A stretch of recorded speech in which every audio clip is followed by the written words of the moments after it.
Hola, ¿qué tal? Muy buen día. Me da mucho gusto saludarte nuevamente en esta ocasión para presentarte el tema 2 de nuestro bloque 3 de esta materia de ética y ciudadanía.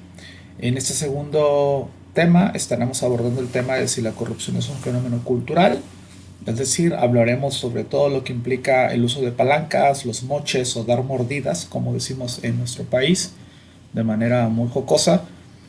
Y este tema lo estamos abordando sobre todo porque si recordamos nuestra propuesta de ética en 3D, la dimensión personal de la ética implicaría la búsqueda de la felicidad en un marco en el que requerimos de otras personas para poder llegar a hacerlo. Y en ese sentido, el tema de la corrupción no se reduce exclusivamente, ustedes lo van a ver, a un fenómeno de índole personal, es decir, la corrupción no solamente existe porque haya personas que cometan corrupción, sino que existe porque hay un sistema social que lo permite. Y en ese sentido, las dos dimensiones de la ética nos obligan a pensar en términos de la afectación que este tipo de actos tienen, no solamente en la vida de ciertas personas, sino en el conjunto de la población y por supuesto en el conjunto total de nuestro país. Y entonces te vamos a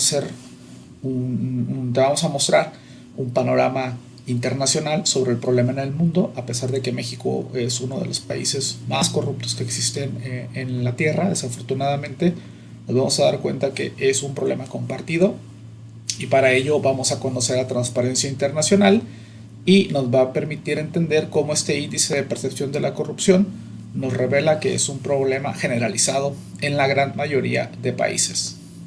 Después abordaremos el tema específicamente en México.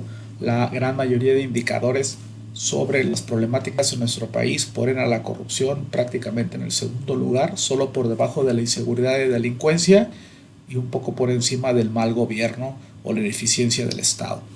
De hecho, está por encima del desempleo, la pobreza y otro tipo de términos o con problemáticas que también son muy importantes.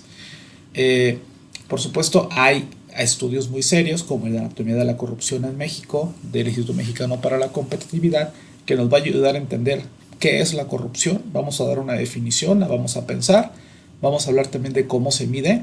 Es difícil medir la corrupción dado que este tipo de actos se dan en opacidad o como dicen por ahí en lo oscurito, por lo tanto es muy difícil medir con certeza cómo es que está el problema en México. Sin embargo, hay varios indicadores que nos permiten llegar a ciertas estadísticas para entender la dimensión de la problemática.